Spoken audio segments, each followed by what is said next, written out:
welcome back to another episode of Thriving Thursdays with Alexandria Nicole. We are here for season 4, where leaders, innovators, and change makers come together to gain clarity, elevate strategy, and take bold action so we can thrive together. We're brought to you by our community of business owners, professionals, founders, and creatives. Elevate your growth. And today, our guest, Luna Battaglia. I'm so excited. Battalia. I wanted to throw that G in there. Listen. Luna Battalia, I'm so honored to have you here with us. You guys, she is a leadership mentor and creative director, and we're going to learn all about what that means and how she serves her people. How are you doing today, Luna? I'm doing well. I'm really happy to be here, and I love that we got to watch the intro because it was like such a vibe. I'm like, oh, I'm even more like energized and excited to be here, which is great branding. I've had to watch it a couple of times and not get caught up in the vibe and make sure I'm ready. So, my goodness, I'm so happy to have you here with me today. So we're going to get right into the questions. Does that sound good? Perfect. Let's do it. So where did you grow up, Luna, and do you still consider that place home? I love that. I do not live there or consider it home. I was born in Lafayette, Louisiana. I lived there till I was 3, and then I grew up on Long Island in New York. And it's been a long time since I've lived in either place or visited either place, and home is kind of where the heart is. Yeah, for me. Exactly. So where are you now? I'm based in Austin, Texas. Oh, nice. Place of the big hats. I love it. And barbecue, right? Yeah, very good. How long have you been in Texas? About 5.5 years. Oh, nice. Very good. Are you liking it so far? I do. Yeah, I've got a great community, and it's easy winters and hard summers, but nice winters. Very hot, I imagine, right? Yeah. So when you were growing up, what were your family dynamics like, and how did that inform the person that you are today? Wow. I grew up in a very Sicilian American household with immigrants and 4 families, like 4 generations rather, in one household for part of my young childhood. So my great-grandfather, my grandparents, my mom, and I, all in like a 2-family.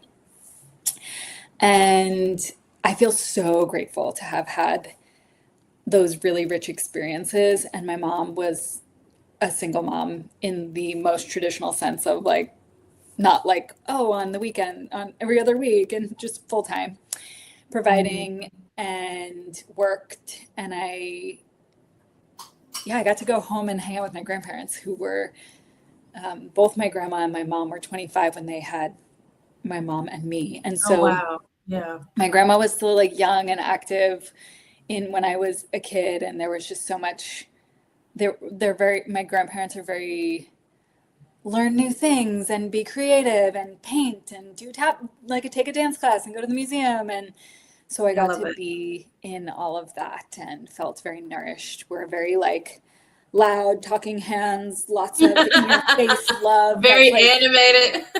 I realized growing up that like, some people's personal space bubble is way bigger than what I'm used to, because we're like business and we like it. Yeah. So are you a hugger for that reason? Oh yeah, I'm like, I want to be all up in it. Yeah, I'm a hugger too, 100%. But I have to remind myself that everybody's not a hugger. So I ask people. So we have this culture in Elevate Your Growth. When we're meeting new people, we say, are you a hugger or a shaker? Because you got to respect people's boundaries, right? And people that are shakers are not huggers. But it's interesting, though. We attract mostly huggers. Nice. I could see that. I don't think anybody's been like, I'm a shaker. Yeah. And it might just be for like a day. You're like, oh, I'm normally a hugger, but today I just, Right. Just needing some personal space, or maybe not feeling that well and you want to keep your distance. Yeah, that makes sense. So did you always envision yourself as pursuing business ownership or leadership? Oh, no. Yes and no. Yes and no. It's like I had a business at 16.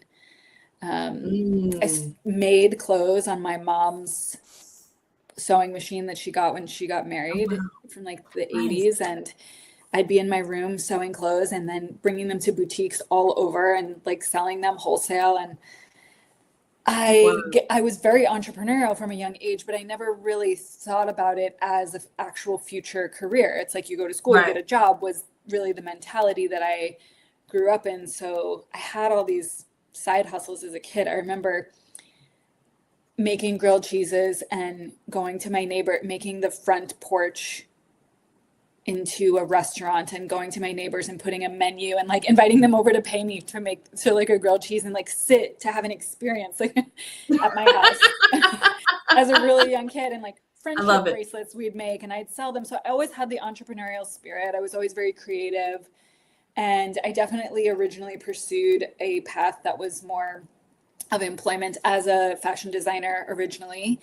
And yeah, that changed. I had a spiritual awakening. I got into healing arts, and I didn't actually have the personal ambition, like, I want to Mm-hmm. create this, Mm-hmm. but God just put things in my path that allowed me to say yes and yes and yes and yes as they arrived. And it just kind of led to this very service-based business. And I'm so grateful. And so Yeah. I've tried to really trust that and move with less personal ambition and more receiving what Mm-hmm.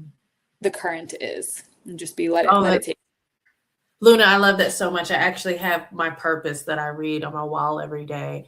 And is I specifically talk about to myself to as a reminder that it's not about the chase, it's not about the pursuit. It's actually everything is already written, right? Our Mm, assignment is already there. It's our job to step into it and steward it. So I yes. talk a lot about that divine. Oh, you got very excited just then. It's so I'm like true, really right? obsessed with this word stewardship. I'm like Oh, creating things and writing and I'm just really in it. So you said it and I was like, oh, it's, yes, it's very alive. yes.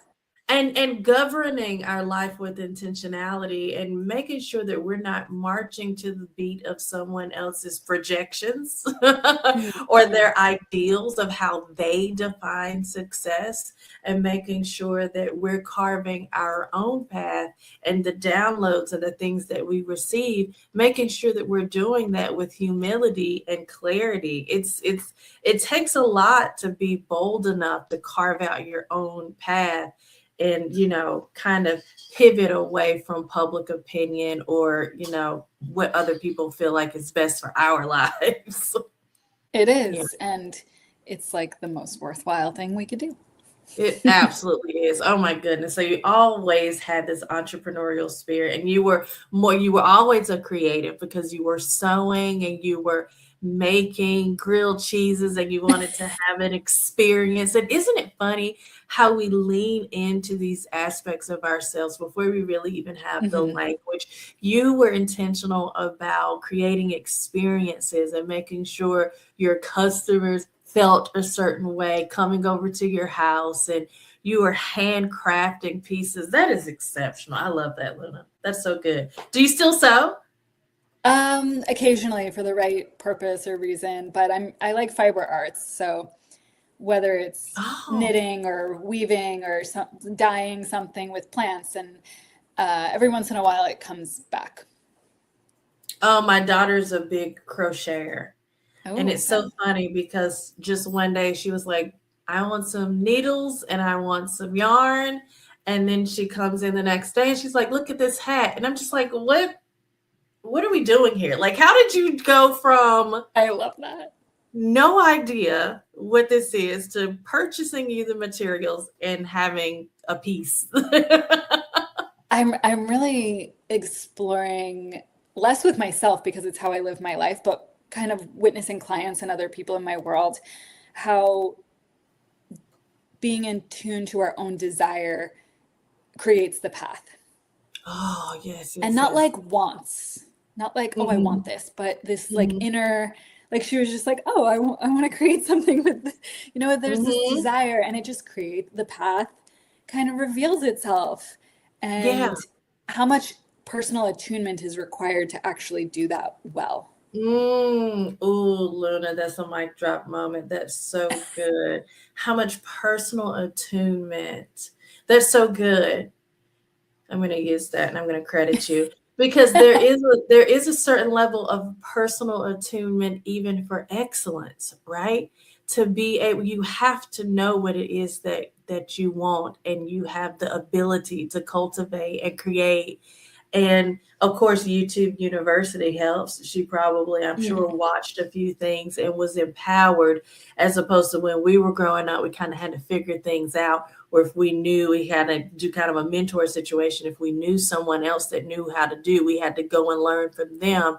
But there's such an autonomy to everything that we have now, because if you want to embody something and learn something, it's at your fingertips. You can learn how to do it and execute immediately. But that's always the piece, right?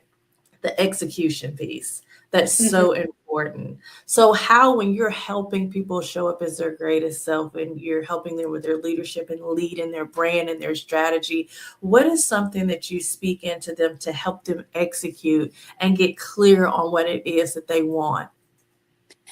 Well, I want to come back to this stewardship because the more I'm exploring this, there's like I'm using this phrase vision steward. So there's a Mhm. vision that God gifts you, it comes through and it needs to be tended, it needs to be stewarded. And there's phases. So there's the initial conception Mhm. and kind of tending that, and then there's the execution of actually, and then there's the ability to hold it once it becomes bigger and to stick with Mm. it and to Yes.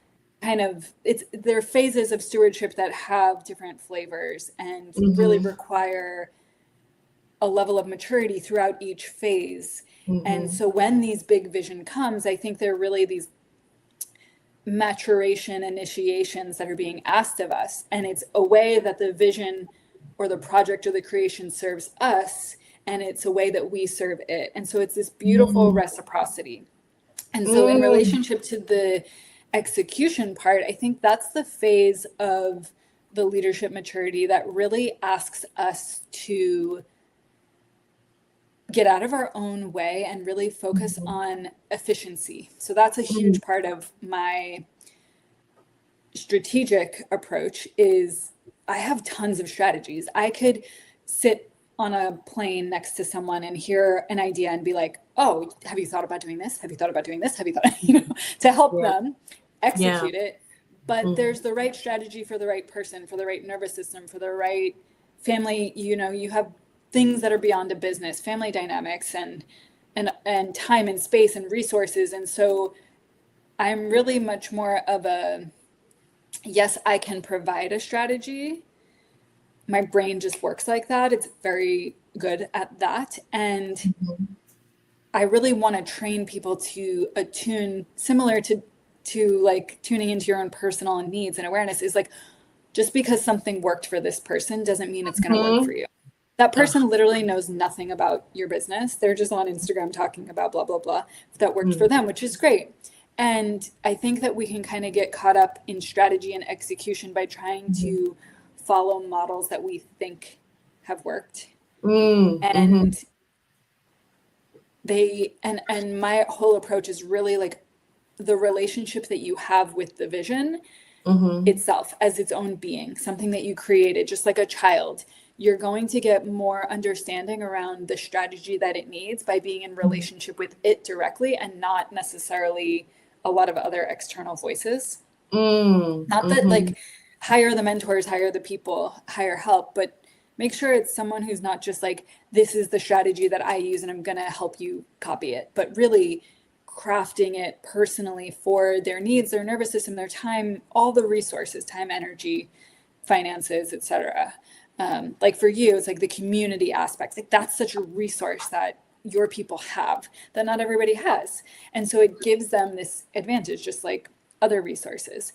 And so I think Mm. it's really crafting strategy based on personal needs as a Mhm. business owner, but also what does the creation, the business, the brand want to become, not what do you Mm. think it should be.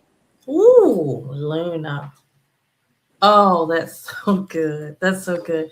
There's so many times, and I'm sure you see this too, where in everyone's business, how we show up internally kind of melts out into our business. If Mm. there's aspects of our leadership and ourselves where there's chaos or there's unresolved trauma or triggers, it bleeds over into our business. So there's a lot of times where we're having conversations with clients and we're helping with brands, and you realize that this person may be wanting to be positioned in a certain way, but when we evaluate them holistically, they don't actually align with that yet. There's some more work to be done.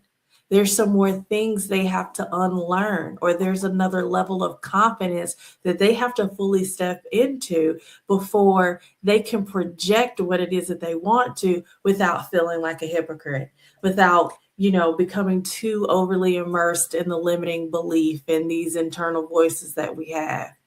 Do you see that a I lot? Yeah, I love that. And I wholeheartedly agree. And I feel like they happen, not that you're not saying this, but they're happening simultaneously, right? So it's not like, oh, we need to heal before we can do the thing. It's like by doing the thing, we see the things that we need to heal. I think we're saying the same Mhm. thing.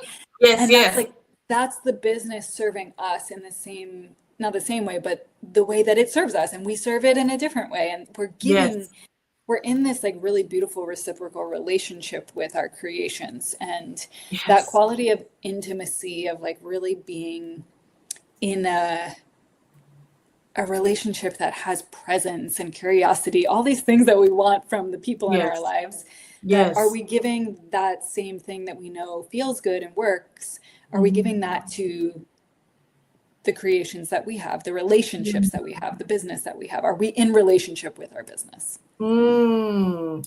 Oh goodness, that's so good. And are we in a relationship properly with ourselves? Are we properly auditing and evaluating and learning and growing? Or are we shying away from the better part that we know that we need to become and step into and step through so that we can fully align with our next level of excellence? Because it's such a mountainous terrain. It's up and down, it's all around. You know what I mean? There's so many levels and there's so many aspects of introspection and self-awareness that we have to really tap into before we can level up and before we can serve other people in the way that we Mm-hmm. want to, because at times there might be a misalignment in how you want to serve versus your messaging or the questions that you're asking, 100%. right? Yeah, messaging to me is like the foundation of our magnetism for other people and how they're attracted to our brand. Like the Yeah.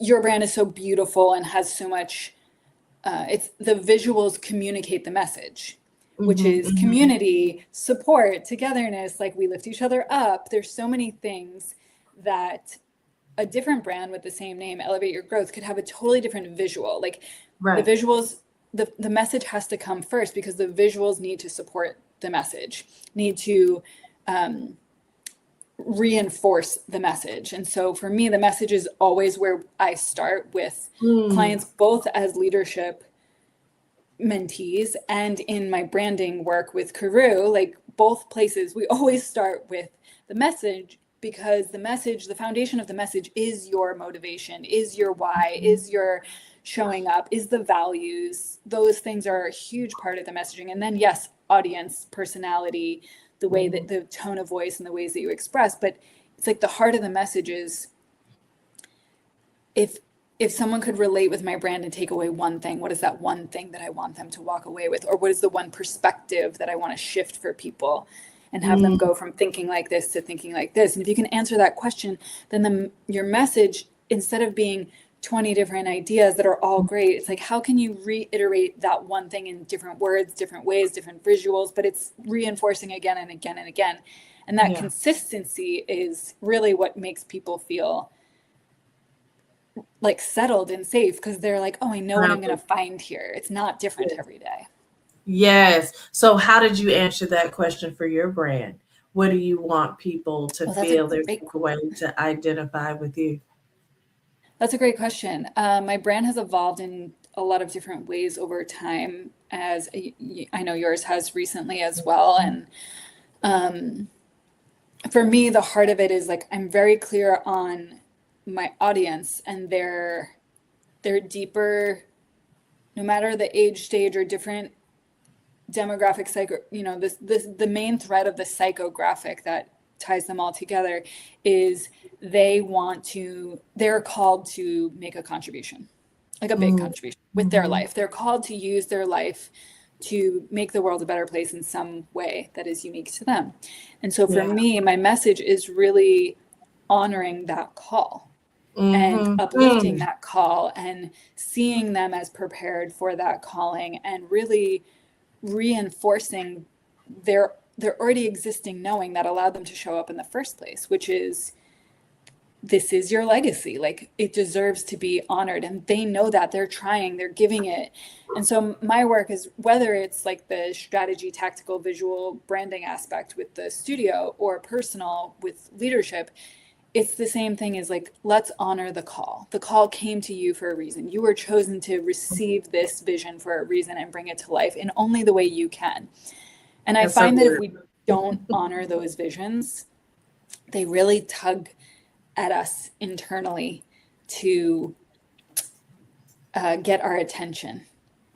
And I think a lot of like your audience and mine, it's like they've had so much success that they can kind of like settle and be like, oh, this is good. This is good enough. Like, look what I've created. But there's something more a lot of times that they're really here for. Exactly. And I was looking up on my phone because this is my purpose that I read every day. And I had to read the beginning because you're not going to believe how close it is to what you said. It says, I am called to elevate others into alignment with their God-given potential, guiding them to see that leadership and legacy are not about striving, but about stewarding, what we talked about earlier, but about stewarding what God has placed within them. So when you said that you're helping people realize their calling, that's exactly, we're so aligned. I know. Like it's much longer than that. Like I don't even know if it's reflecting. It's like a dissertation, my purpose that I remind myself every day. That's amazing. But that is the first paragraph. Oh, is to help people elevate. Thank you. And a lot of times it's just about the confidence piece, right? It's just about 100%. And it's interesting. I thought, well, my perception of success and brand and people's callings was when you reach a certain point, like let's say you're doing $100 million a year. I felt like there was a point where people are like, I've done it. I've done all the things. I've made it. No, people are still challenged. They still walk into rooms and they feel like they don't belong because they're there with their $100 million a year revenue, but they're looking at the billionaire and comparing themselves. If they're not careful, because comparison is the thief of joy. If they are not careful with that, they will compare. So there's constantly ever evolving with every aspect of life and every aspect of your calling and what it is that we show up here to do. And it never ends, Luna. That is a beautiful thing about it. I'm excited about it because I'm fully committed to growing till the absolute end. We know that there's people that are I think that's what it's all for. I think like life is here to prepare us for the biggest initiation of death. And if we're not using our life to help us make that moment the most liberating, free, no gripping at the end, then like we have all these challenges and relationships and marriages and divorces and things and sickness and all these things that are really inviting us to learn that lesson. And it's really, really difficult, it seems, for us. But at the same time, it's like we have all these years to prepare, whatever our life is, whether it's 30 years or 80 years or 90 years, like prepare for that moment, learn how to let go, learn like the ambition piece that we were talking about of the 100 million to the billion. It's like, that's personal ambition. That's not, I mean, if God is like directing that, that's different, but it feels different in the body for me. I can tell when my personal ambition is getting in the way of what really here to do. Oh, that's good. What does that look like? What is that? How does that feel to you? Oh, it's like a lot of effort. So my bigger LLC is called Current of Grace. And to me, the current is like a river, like a current that's moving. And in my life, I can tell the difference when I'm being carried by the current of, when I choose to allow myself to be in the current of grace, Yes. versus when I'm like really trying to force and effort to make something happen. It's like, and it's just not happening. And I'm keeping, trying. And it's all the feedback is like, the way that you're approaching this isn't the way to get there. And it sometimes takes more feedback than I would like at different scenarios in my life to see that I'm not in that flow, in that current of grace, allowing myself to be carried by life, because it's just flowing all the time. I can just choose to step into it or step out of it. So I find that in business, life, relationships, health, whatever it is. And so it's like, how much am I exerting of my own effort to try to force something, make something happen? And that's a big lesson for me again and again and again. So, wow, that's a beautiful characteristic of what you experience when you're forcing it. So, on the other side, what does it feel like when you are just fully going with your current of grace? Oh, it's just synchronicities, alignments, like the right people, the right time, ease, not low effort, but low stress, like ease in, not that it's easy. Right. There's a lot of like showing upness, but there's no force. So there's just like movement and spaciousness. And I notice a lot more, I think when I'm in a forcing mode, it's like I can't experience all the other things that are here for me. And that serendipity is one of the biggest, or like synchronicity is one of the biggest things that lets me know that I'm on the right track, when just like the right people, and you go to the grocery store and someone smiles in a certain way and it changes your day. And it's like, you're in that vibe. It's a groove. Yeah, it is. As you're describing it, Luna. Oh my God, thank you for that. Because I think I need to be, you're full on giving me a coaching session at this point in time. I think I need to be a little bit more intentional about paying attention to whether I'm stewarding and I'm one with God and I'm one with the assignment, or if I'm getting swept away in ambition and what it is that I'm envisioning, what it is that I want, because it does feel very different. It does feel more forceful as opposed to ease. But I think times when I might feel as if I need to be forceful to make things happen, because I don't want to not act in obedience to God's calling. So that when really I feel like that's a rationalization and it's giving my self permission to force it. But it's like I get caught up in kind of this effort and this pushing things and going, and but that's not stewardship. Thank you for that, Luke. I love that. I love that takeaway. And as I'm listening to you, I'm like, okay, so I'm assuming that if you and I have this similarity, probably some of the listeners that are called to this space also do. And I just want to be like, 100%. We're probably all doing a really great job too. And like, we're like, we need to be more aware of the, and it's like, I'm sure we're actually all like doing pretty damn good. We're doing the best that we can. That's for sure. Yeah. There are times we have to be, what's the word I'm looking for? We've got to be accountable. And I think that, thank you for articulating that about the difference between the current of grace and the forcing, because I don't think I've ever heard it articulated. Like it's funny, how you hear something and it feels like a reminder, but you've never, it's just something that it's like a deep intrinsic knowledge. And then somebody said something and it's like a reminder, but you've never actually heard it verbalized. That was one of those moments for me. The forceful versus the current of grace. Yes. Thank you for that. And you're welcome. Thank you for giving that to who's listening today, because that's powerful. I'm I'm going to unpack that. I'm going to really do some deep work. Oh my goodness. That's enough coaching for me. Let me get back to my question. I was like literally asking no questions on my sheet. Okay. So,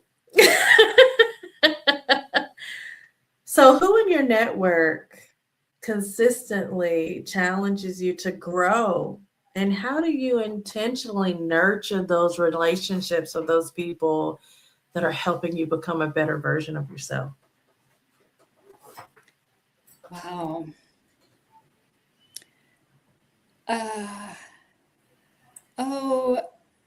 There's so many things that come to mind. I feel so supported by all the relations in my life, sometimes in easeful ways and sometimes in more challenging ways to grow. And those clients in business, at least, those clients that rub up against something and for whatever reason we found ourselves together for a time, that there's like a commitment and we're here and we have work to do, and yet it might not feel easeful, which happens so rarely, but when it happens, those they reinforce my work ethic and my mission, or your purpose is what you were reading earlier. And I think that those come up and then it triggers something in me. And it's like, oh, come back to the service, come back to the purpose, come back to the stewardship, service. Being generous of spirit, giving, and not needing it to look a certain way.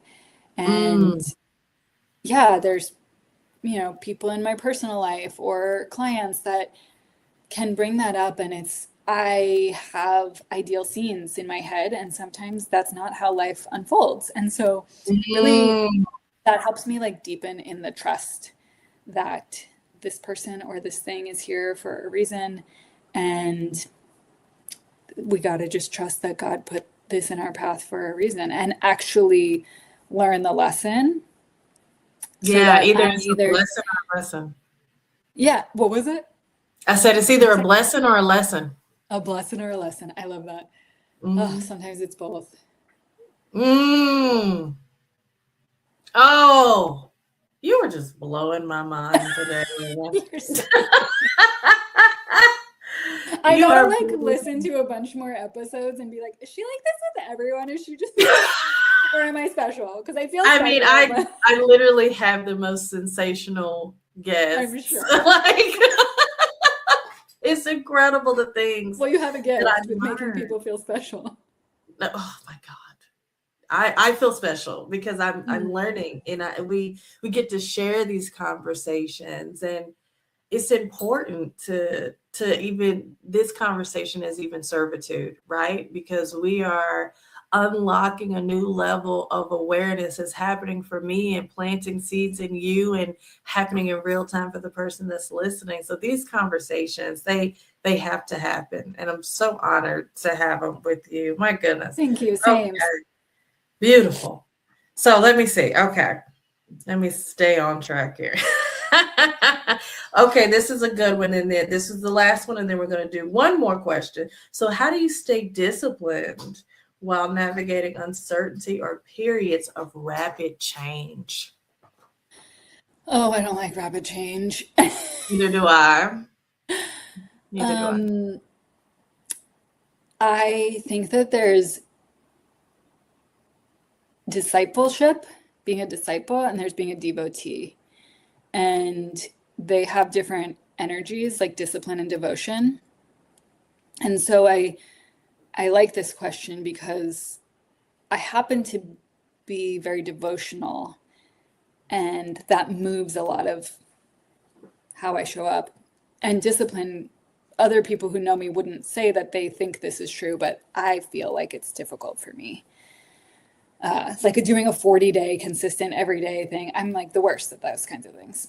The challenges aren't for you. No. And so I'm just like, I don't even need to try to keep forcing myself to do stuff like that. It's just not my thing. And yeah, I think that discipline is having an anchor to come back to. Mm, So when I am out of alignment with my purpose in some way, because I'm not trusting in mm, what is in the moment, then that I have something to come back to, like a purpose statement, like a sense of identity that's not changing. So right. I don't know why this is coming up, but I'm going to trust it.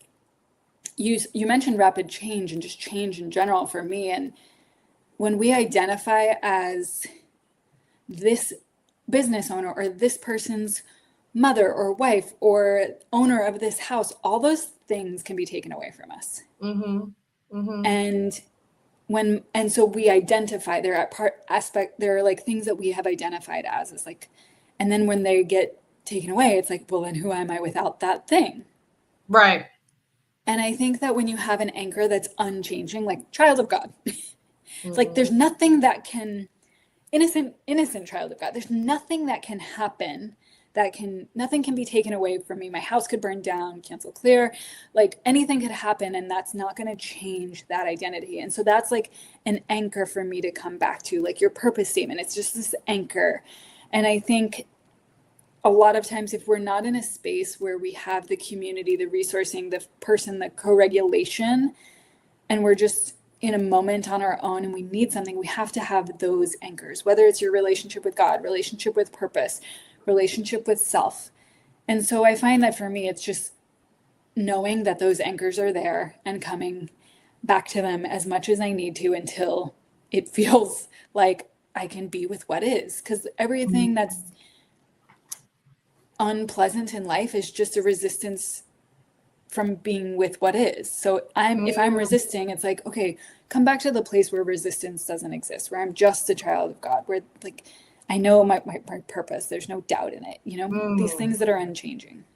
Oh, and I think that's why. So I get up at 4:30 every day. I leave the house. I come to my office. I'm here Discipline. 4:30 to 7 until I, go back to the house, and I'm wife, mom, homeschooling mom. I'm like all these roles. I'm founder, so I have to be very intentional with my time. But one of the things I love about that time in the office is I'm just Alexandria. Mm. I'm nobody else.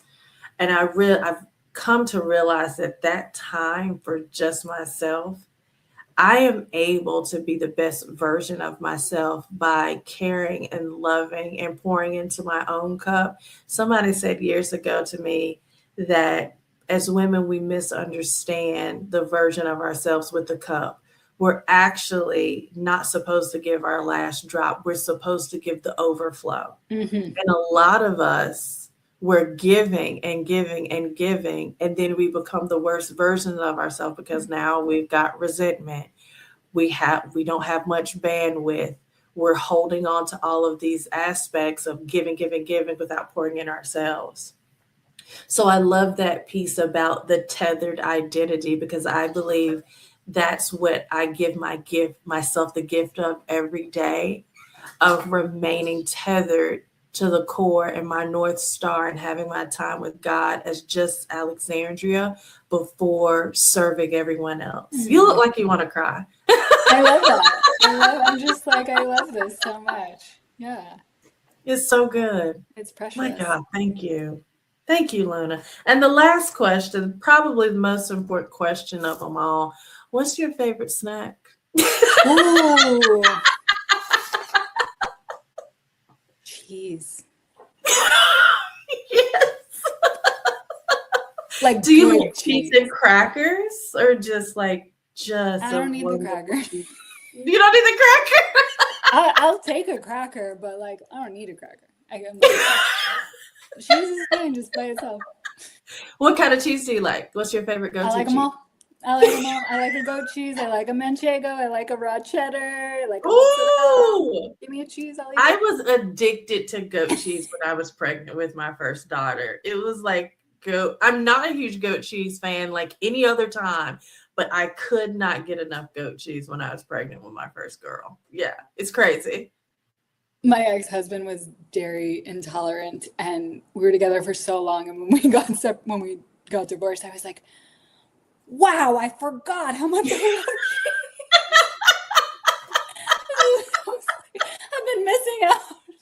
I love that, Luna. Oh my goodness, so good.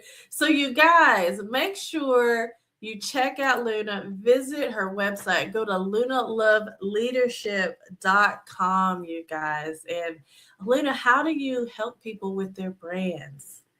Two ways. So I have a personal practice, which is leadership, mentoring, a lot of business strategy in that. It's the intersection of the personal and professional. So similar to what we've been talking about with that, next level of excellence and really stepping into that to be able to hold the big vision that you're stewarding.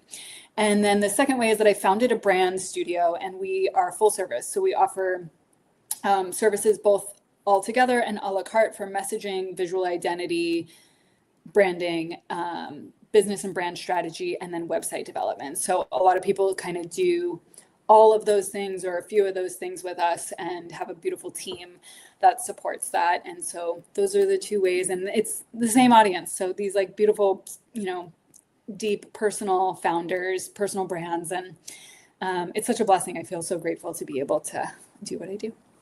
Oh, I love it. I love it. Yes, you guys, make sure you check out Luna if you are ready to level up your brand and really showcase how it is that you serve. And you guys, for the people watching, you can scan that QR code, and what that will do, that will give you access to our connection and visibility guide, so you can grade how well you are networking. And we've got some tips there for you. If your numbers are a little bit low, you want to do better this year.